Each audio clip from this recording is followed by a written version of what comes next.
Excellent. Welcome, everyone. So today we're going to be looking at how to write a high-scoring essay. So I'm going to go through with you the criteria in detail that IELTS examiners use to score you. And we're going to talk about what you can do to get a higher score. So, as you know, with the writing task 2, you have to write a 250-word response to an essay question in 40 minutes.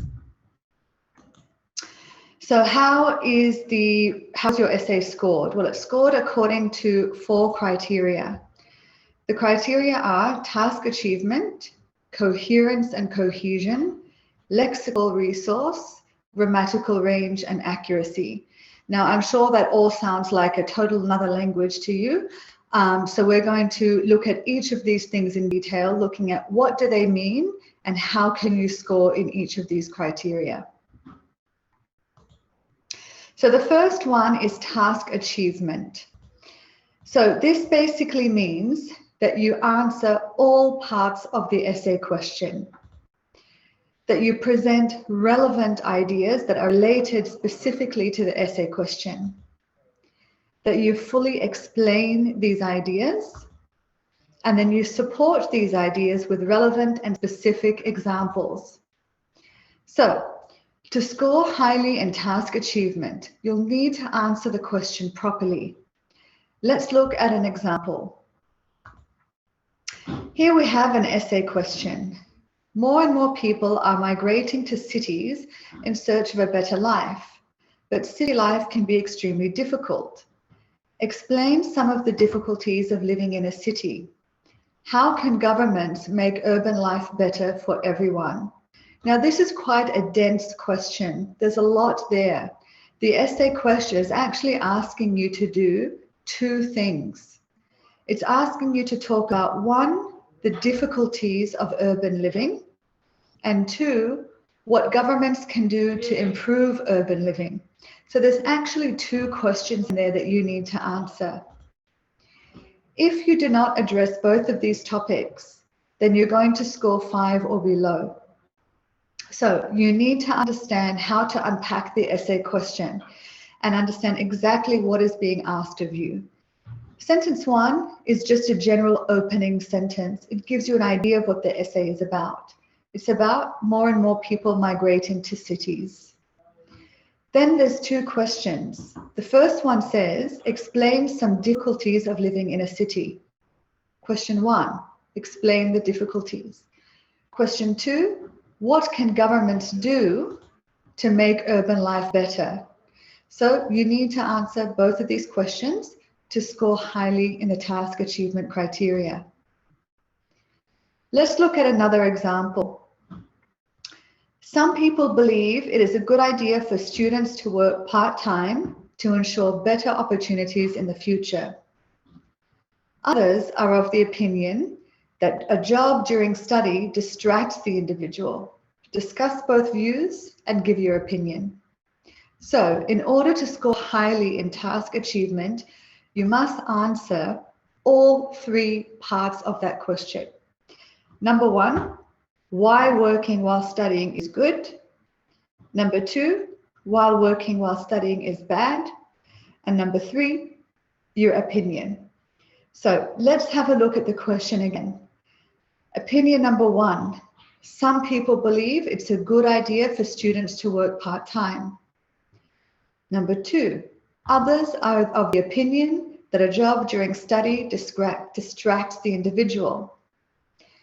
Question 3, discuss both views and give your opinion. So, if you do not address all of these 3 topics, again, you're not going to get over a 5 in the task achievement criteria. So if we go back to task achievement, oops. Why is it taking me ahead? I don't want to go ahead. Let me go back to task achievement. So again, you need to answer all parts of the question. Your ideas need to be related specifically to the question. You need to explain these ideas and support them with examples. Okay, let's move on to the second criteria, which is coherence and cohesion. So what does this mean? It means that you structure your answers in logical paragraphs. So you need to have 4 to 5 clear paragraphs. You need to include an introduction and a conclusion. In your body paragraphs, you should only be discussing one main idea per body paragraph. You should support this idea with explanations and examples. And you should use cohesive devices accurately and appropriately. Cohesive devices are what we call linking words. These are words that link sentences and link ideas to help your paragraphs have a logical structure and logical order. And you should vary your linking devices. So use a nice variety of linking words. So to score highly in coherence and cohesion, you need to make it clear what each paragraph is about, and then logically organize each sentence in the paragraph, linking them with cohesive devices.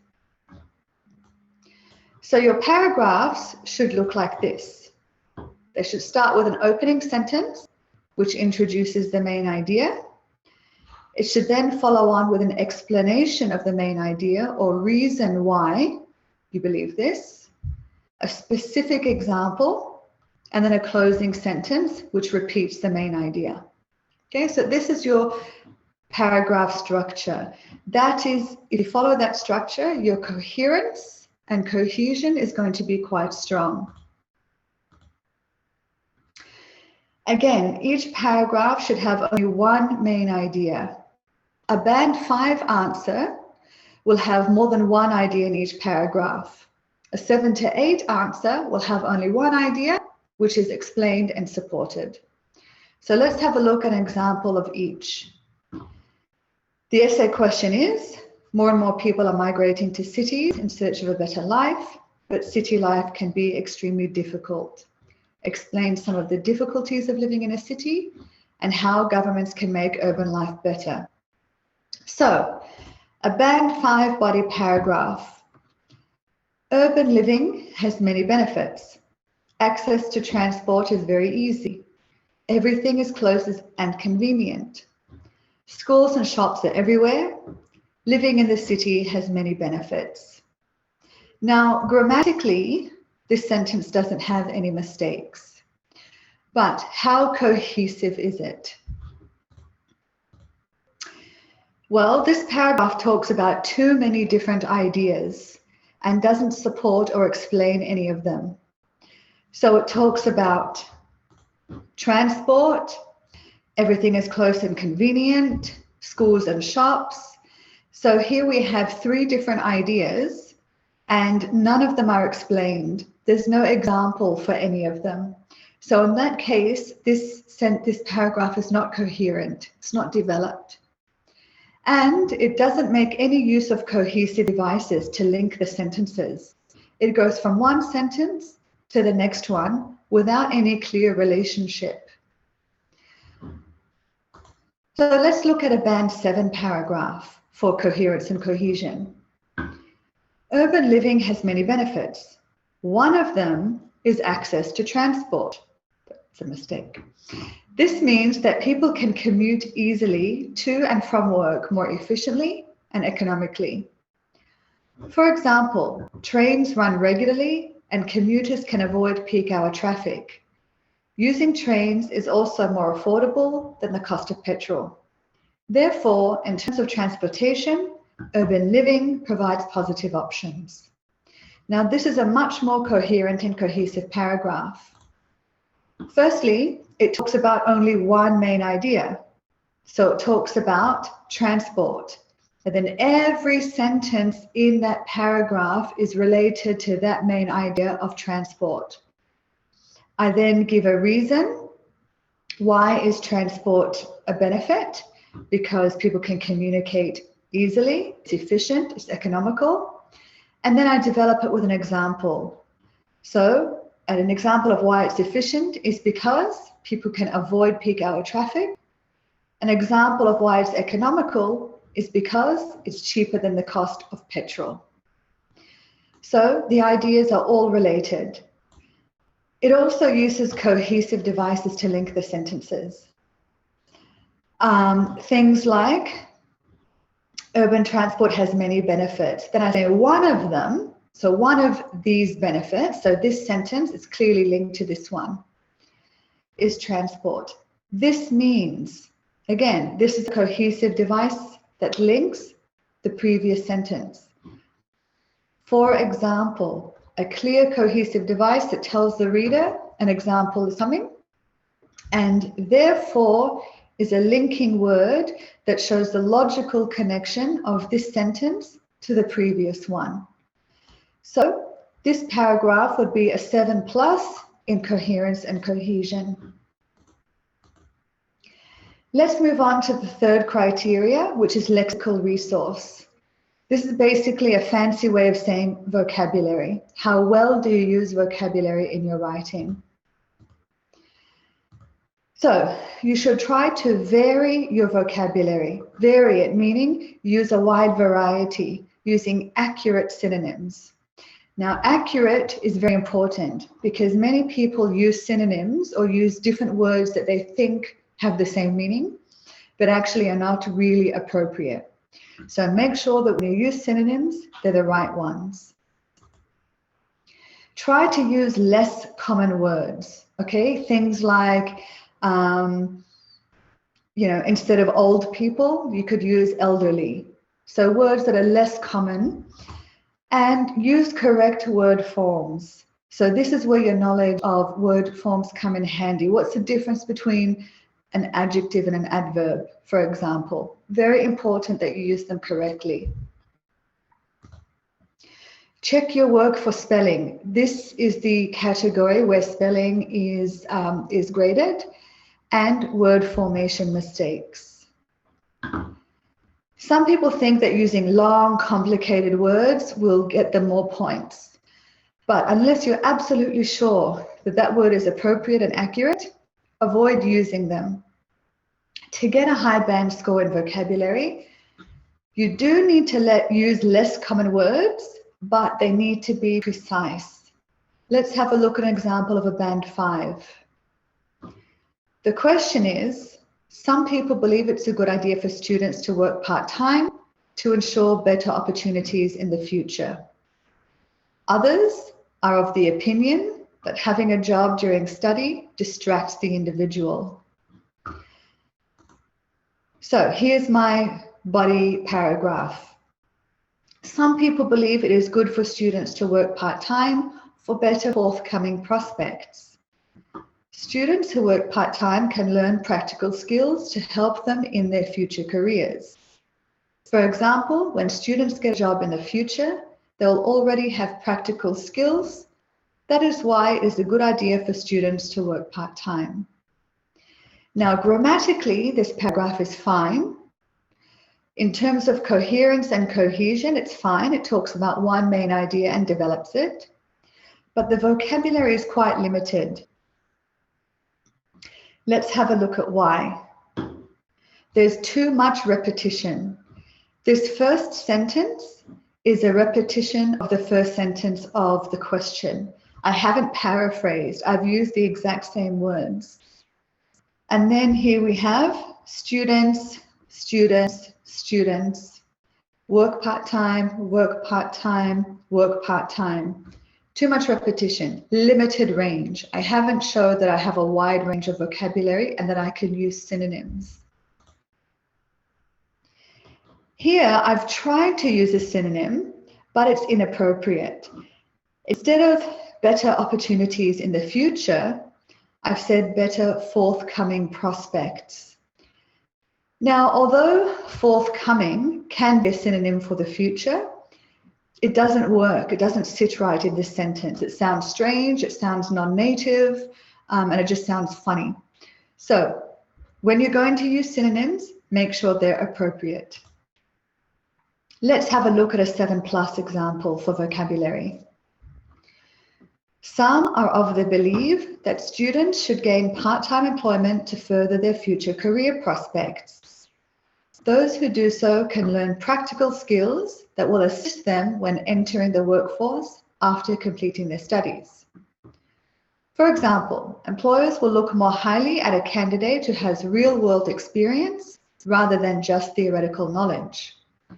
Therefore, on the one hand, it is considered beneficial for students to work part-time.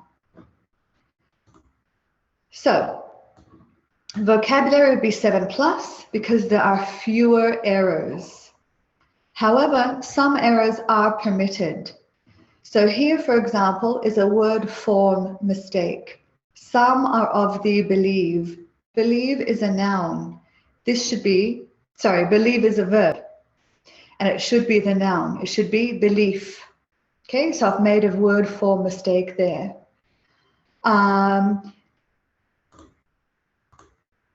The paragraph uses appropriate synonyms. So instead of work, I've used employment. And instead of opportunities in the future, I've said career prospects. So this is a much more appropriate choice of words. And I've used a wider range of vocabulary, collocations, and uncommon words. Collocations are things like practical skills, theoretical knowledge, real-world experience. Okay, words that kind of go together. So this is good. Workforce, this is a less common word. Candidate is also a less common word. So I've used a range of vocabulary, collocations, and uncommon words. Moving on to grammar. So in the criteria, they call it grammatical range and accuracy, meaning that you've used a range of grammatical structures, different types of sentences, and that you've used them correctly. That's what accuracy means. So let's break it down. That you use a variety of complex and simple sentences. We're going to look at the difference between these in a moment. A variety of appropriate sentence structures. That your writing does not contain errors, and that you've checked your writing for mistakes, and if you found them, that you fixed them. So, to score well in grammar, you must use a variety of sentence types, simple sentences and complex sentences. So what's a simple sentence? A simple sentence is composed of 3 basic things. These are the things that a simple sentence must have to be complete. For example, many people are migrating to the city. People is the subject. People is the thing that the sentence is about. Must have a verb. Here we have are migrating. So verbs can come in different forms. Here this is present continuous. And a simple sentence must have an object. In this case, it's the city. So the subject is who, the verb is what are they doing, and the object is the thing that's it's happening to. So you must vary your simple sentences with complex sentences. Complex sentences does not mean long and complicated. A complex sentence consists of 2 simple sentences joined together with a connecting word. So let's have a look at these 2 simple sentences. Sentence 1, urban living has many benefits. The subject here is what? What is the sentence about? Urban living. The verb has. What do they have? What's the object? Benefits. Simple sentence. Urban living has drawbacks. These are complete. Now, if I want to make a complex sentence to make my writing more interesting, I can join them together using a connecting word. For example, although urban living has many benefits, it also has many drawbacks. So this makes my writing less rigid, less mechanical, and more interesting. There are three ways that we can form complex sentences. One way is to use fanboys. This is an acronym. So the F stands for, the A stands for and, the N for nor, B but, the O stands for or, which is missing, the Y for yet, and the S for so. All right, so these are conjunctions. These are small words that can connect to simple sentences. So my simple sentences are: public transport is efficient and affordable. It doesn't always run on time. Now, it would be grammatically correct to write these two sentences, but it sounds too rigid. It would be much nicer and more natural if I joined them using a connecting word. For example, public transport is efficient and affordable, but it doesn't always run on time. Okay, so here's an example of how you can make a complex sentence using fanboys, one of these connecting words. Another way you can make a complex sentence is by using connectors such as although, because, while, even though. So sentence one, urban living is convenient. The cost is very high. I can connect these using a connector like while. While urban living is convenient, the cost is very high. So here's a nice complex sentence. Doesn't have to be long, doesn't have to include too much information. I'm taking two simple sentences, each that has a subject, a verb, and an object, and I'm joining them together with a connecting word. A third way to create a complex sentence is to use a relative clause or a relative word, which is who, which, or that. So these are reference words. Let's have a look at my two simple sentences. City dwellers have better access to public facilities. These facilities include hospitals and cultural institutions. I can create one complex sentence by joining these together with a relative pronoun, which. City dwellers have better access to public facilities, which include schools, hospitals, and cultural institutions. The which is a relative pronoun because it relates facilities with the following sentence. All right, so here are three ways that you can create complex sentences. So let's have a look at a Band 5 grammar. Many people migrating to cities. They are looking for better life. City life can be very hard. There is many crime, a lot of problems, can be not safe. Some people make problem. This is why city life is hard. So some grammar issues there. So this would only be a 5 for grammar. Why? Firstly, the paragraph uses a lot of simple sentences. Many people migrating to cities. Stop. They are looking for better life. Stop. This is why city life is hard. Stop. So it's mainly, and city life can be very hard. So mainly simple sentences, not enough variety of sentence types. Then the paragraph contains one long sentence without appropriate punctuation. There is many crime, a lot of problems, can be not safe. Here, this is actually 3 simple sentences. There is many crime. There is, their subject is verb, crime, object. A lot of problems. Cannot be safe. So here there are 3 simple sentences, but I haven't used any punctuation to separate them, and I haven't used any cohesive words to join them. So this is an inaccurate sentence. And the paragraph contains grammatical errors in most of the sentences. Many people migrating. So I'm missing here part of the verb. Many people are migrating. They are looking for better life. I'm missing the indefinite article. There is many crime. Well, firstly, is singular and many is plural. Okay, and crime is uncountable. So it should be there is a lot of crime. Some people make problem. One problem or many problems. So here this should be plural. So most of my sentences have grammatical errors. Let's look at a band 7 response for grammar. Many people are migrating to cities looking for a better life. City life can be very hard because crime are high. This means city can be unsafe. People need to be more careful about their personal safety. Although city life has advantages, it also has disadvantages.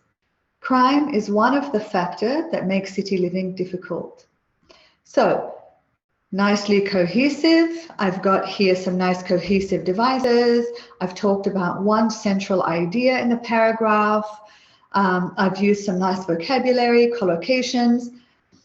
The grammar is okay. About half of the sentences are error-free. Okay, so it says here, crime are high. Crime is singular, uncountable. So my verb should be is. This mean should be this means. Crime is one of the factors. So about half of the sentences are error-free. So for a band 7, they allow for some errors. Okay, they don't expect it to be perfect grammar. They allow for some mistakes. This paragraph also uses a variety of sentence structures. We have a simple sentence. We have complex sentences. For example, city life can be very hard because crime are high. Although I have a mistake here, my sentence structure is correct. I have joined two simple sentences. City life can be very hard, crime is high. I've joined two simple sentences with the connecting word because. So here I have a complex sentence. Here, city life has advantages. It also has disadvantages. I've joined these two simple sentences with the connecting word although. All right, so a mix of simple and complex sentences. Okay, let's recap how you can score highly in each of the criteria for your essay. First criteria is task achievement. You need to answer all parts of the essay question. Okay, you need to break the essay question down. How many things is it asking you to do? You need to talk about relevant ideas. This means stay on topic. Okay, some people answer the question but vaguely, or answer the question slightly off topic. Always go back to the question. Your answer needs to be relevant. You need to explain these ideas, develop them, support them with specific examples. So this is task achievement. Coherence and cohesion. Basically, this means that your answer, your essay must make sense. How does it make sense? Your answer should be in logical paragraphs. Each paragraph should have one main idea. Each main idea needs to be explained and then supported with an example. You should use cohesive devices or linking words accurately. The next criteria is lexical resource or vocabulary, meaning that you vary your vocabulary, use a wide range of accurate synonyms, use less common words, okay, so more sophisticated words, and you use correct word forms, the noun when you need to use the noun, the verb when you need to use the verb, etc. Finally, you're graded on grammar, that you use a variety of complex and simple sentences, and that you use these accurately and correctly. Also, that your writing doesn't contain too many grammatical errors. So I hope that that's clearer now how you can score more highly in the IELTS Writing Task 1. If you have any questions, feel free to ask.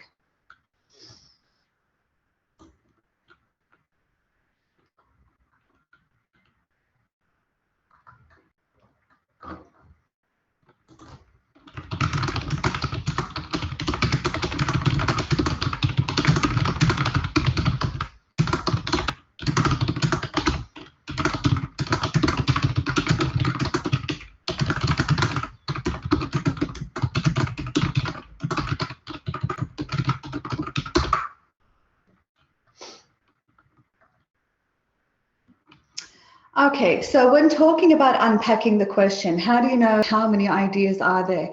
How do you know how many parts there are to the question to make sure that you answer it? Let me go back to the first one and we'll unpack it together.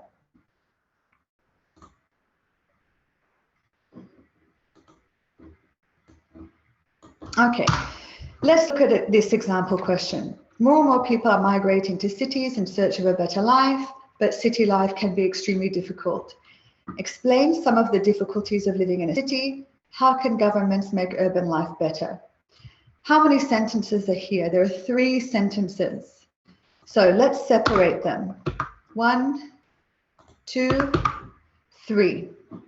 Now, is this first sentence asking us anything, or is it just giving us information? More people are migrating to cities in search of a better life, but city life can be difficult. This is just a statement. It's just giving us a background to what the essay topic is going to be about.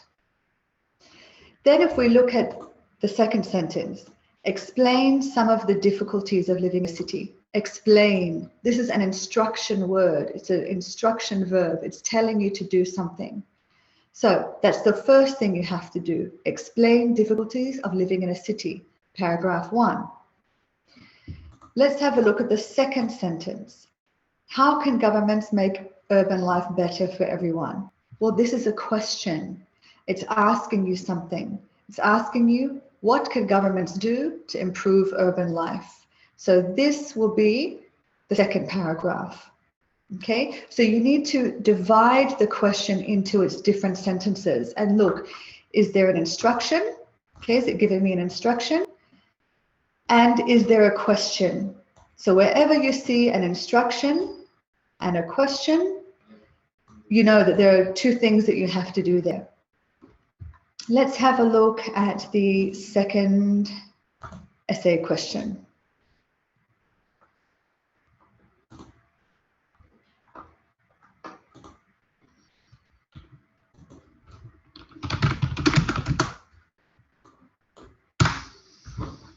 Some people believe it's a good idea for students to work part-time to ensure better opportunities in the future. First sentence. Is it asking me anything? Is it giving me instructions? Or is it just giving me an idea of what the essay is about? It's just giving me an idea. It's telling me that some people think it's good that students work part-time. Then here, others believe that having a job is a distraction. Again, there's no instructions, there's no instruction verb, and there's no question. These are 2 opinions. So where's the instruction? What do I have to talk about? Here it says discuss both views and give your opinion. So what are both views? The first view is good idea. Second view is it's a distraction. So a distraction would be bad idea. So discuss good idea, bad idea, and give my opinion. So that's how I know that I need to do 3 things. 1, 2, and my opinion, 3. If, for example, I only discuss the positive of working while studying, I have not achieved the task. I have not answered all parts of the essay question. If I discuss why working while studying is good and while working while studying is bad, but I don't give my opinion, then again, I haven't addressed all parts of the task. So my task achievement criteria is going to be incomplete. So what I suggest you do when you guys get your essay question, because it's on paper, you can't really divide it the way I have done. But what I would do is put a line after each sentence so that you can clearly see where each sentence starts and where each one begins. And then underline, what are the key words? What is it asking me to do? What are the opinions? Okay, because they're long, they contain a lot of words, it can be overwhelming. So you've got to look for the clues. Okay, and then you've got to make them clear by underlining them or circling them. So you need to practice unpacking essay questions, all right? It's also going to save you time in the essay.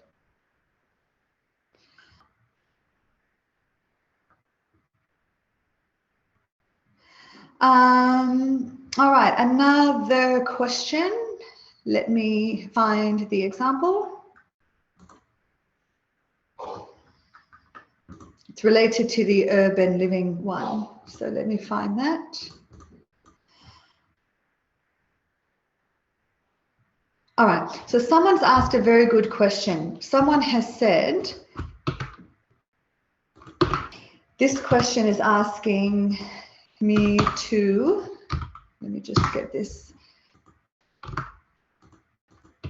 explain some of the difficulties of living in a city. Yeah, so some is plural.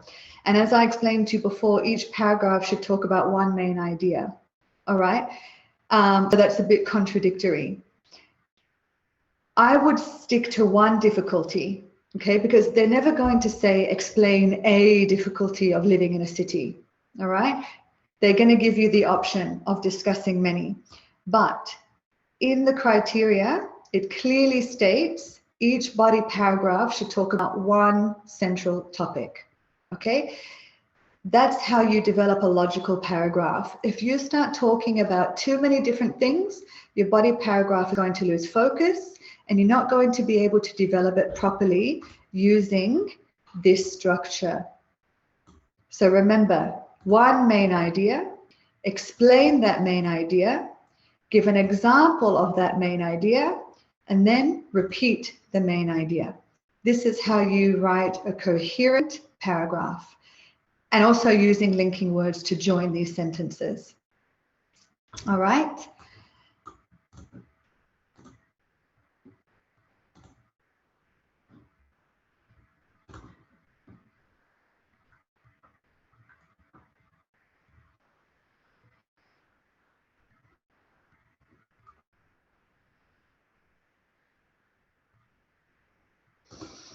Okay, guys, if you don't have any more questions related to this particular task or the criteria, you can watch this video again on YouTube.